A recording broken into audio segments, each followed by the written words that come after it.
13 November কোন বাকশালপন্থীকে বাংলার রাজপথে আমরা নামতে দেব না।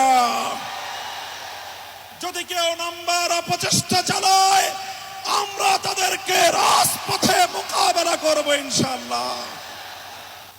রাজনৈতিক পক্ষগুলোকে বলতে চাই, আমরা রক্ত দিয়েছি বালাকোটে, আমরা রক্ত দিয়েছি শাপলা চত্বরে, আমরা রক্ত দিয়েছি 2015 সালে, রক্ত দিয়েছি 2021 সালে, রক্ত দিয়েছি জুলাই বিপ্লবে।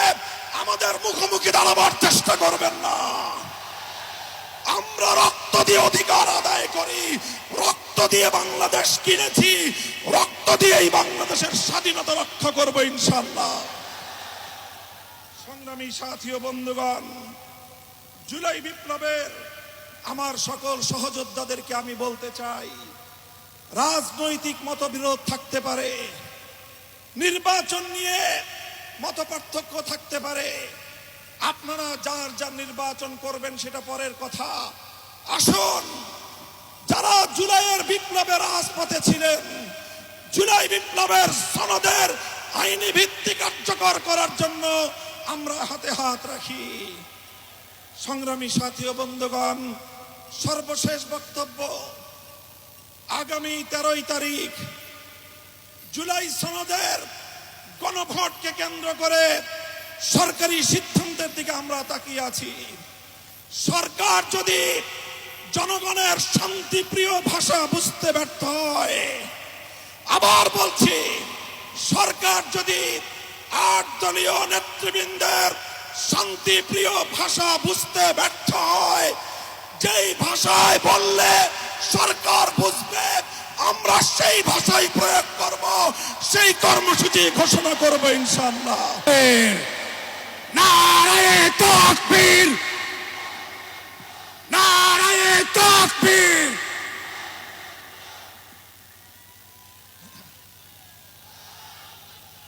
আসসালামু আলাইকুম ওয়া রাহমাতুল্লাহ। আলহামদুলিল্লাহি রাব্বিল আলামিন, ওয়াসসালাতু ওয়াসসালামু আলা সাইয়্যিদিল আমবিয়া ওয়াল মুরসালিন ওয়া আলা আলিহি ওয়া সাহবিহি আজমাইন। আউযু বিল্লাহি মিনাশ শাইতানির রাজীম।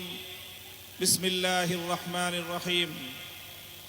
ইন্নাল্লাযীনা ক্বালু রাব্বুনাল্লাহু সুম্মা ইসতাকামু ফালা খাউফুন আলাইহিম ওয়ালা হুম ইয়াহজানুন। সাদাকাল্লাহুল আযীম। দেশপ্রেমিক ও ইসলামী সমমনা 8টি রাজনৈতিক দলের উদ্যোগে আয়োজিত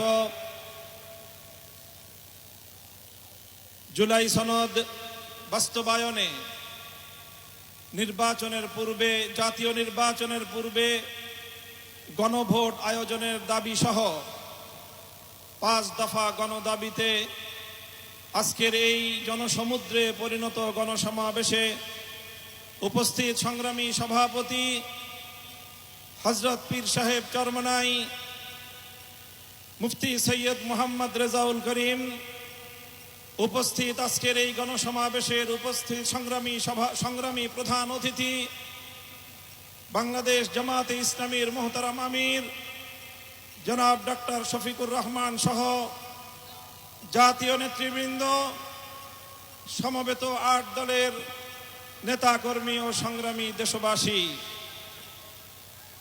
আজ এই ঐতিহাসিক পল্টন ময়দানে দাঁড়িয়ে আমি স্পষ্টভাবে দেখতে পাচ্ছি বাংলাদেশ আজ 2 ভাগে বিভক্ত। এক ভাগ 72-এর বাকশালপন্থী, আর এক ভাগ জুলাইয়ের বিপ্লবপন্থী। আজ বাংলাদেশের প্রতিটি রাজনৈতিক দল এবং পক্ষের কাছে আমার সুস্পষ্ট জিজ্ঞাসা, সবাই যার যার অবস্থান পরিষ্কার করুন। হয় আপনি জুলাই বিপ্লবের পক্ষপাতী, আর না হয় আপনি 72-এর বাকশালপন্থী। 72-এর পরাজিত বাকশালপন্থীরা আগামী 13 নভেম্বর বাংলাদেশের বিরুদ্ধে লকডাউনের নামে যুদ্ধের ঘোষণা দিয়েছে। আমি ঘোষণা করতে চাই, সংগ্রামী সাথী ও বন্ধুগণ, 2024-এর জুলাই বিপ্লব সহস্রাধিক তাজা প্রাণের রক্তের বিনিময়ে অর্জিত এই বিপ্লব। এই বিপ্লবের ভিত্তিতে আগামী বাংলাদেশ পরিচালিত হওয়ার জন্যই ঐক্যমতের ভিত্তিতে জুলাই সনদ প্রণীত হয়েছে। এই জুলাই সনদ কোনো কাগজে সনদ হিসেবে আমরা দেখতে চাই না। জুলাই সনদকে আমরা আগামীর বাংলাদেশের রূপরেখা হিসেবে দেখতে চাই। এজন্য আমরা ৮ দলের পক্ষ থেকে বলেছি, অনতিবিলম্বে জুলাই সনদকে সরকারি আদেশের মাধ্যমে এর প্রাথমিক আইনি ভিত্তি প্রদান করতে হবে। এরপরে আগামী ত্রয়োদশ জাতীয় সংসদ নির্বাচনের পূর্বেই গণভোটের মাধ্যমে জুলাই সনদকে চূড়ান্ত আইনি ভিত্তি প্রদান করতে হবে। এর ব্যত্যয় হলে জুলাই বিপ্লব পন্থীরা বরদাস্ত করবে না, সেটা মানবে না। আমরা সুস্পষ্ট ঘোষণা দিতে চাই, আমাদের জুলাই যোদ্ধাদের, জুলাইয়ের বিপ্লবে শাহাদাত বরণকারী বীর শহীদদের রক্ত মারিয়ে জুলাই বিপ্লবের, জুলাই সনদ বাস্তবায়নের গণভোট ছাড়া বাংলার মাটিতে আমরা আর কোনো কিছুই হতে দেব না। আমি জানি না জাতীয় নির্বাচনের আগে জুলাই সনদ বাস্তবায়নের লক্ষ্যে গণভোট হলে কার কি সমস্যা, সেটা আমাদের বুঝে আসে না। আমাদের সমস্যা হলো জুলাই সনদের গণভোট ছাড়া যদি জাতীয় সংসদ নির্বাচন অনুষ্ঠিত হতে থাকে, জাতীয় সংসদ নির্বাচন যদি তফসিল ঘোষণা হয়ে বাস্তবায়িত হয়, অনুষ্ঠিত হয়, সেখানে অনেকগুলো বড় বড় জটিলতার সৃষ্টি হবে।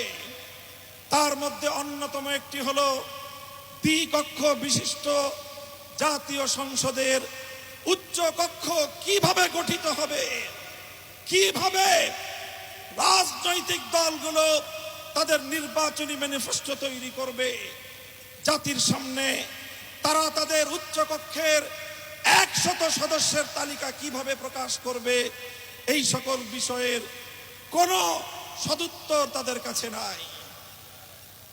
যারা জুলাই সনদের গণভোট জাতীয় সংসদ নির্বাচনের আগে অনুষ্ঠানের ক্ষেত্রে বিরোধিতা করছেন, আমরা তাদের সমস্যার কথা জানতে চাই। কোনো যুক্তি নাই, কোনো যুক্তি নাই। তারা জুলাই সনদের বাস্তবায়নকে ঠেকিয়ে দিয়ে বাংলাদেশে আবার ফ্যাসিবাদ কায়েম করবার ষড়যন্ত্র করছে। পরিষ্কার ঘোষণা করি, রক্ত দিয়ে যেই ফ্যাসিবাদ বিদায় করেছি, প্রয়োজনে আবার রক্তের সাগর প্রবাহ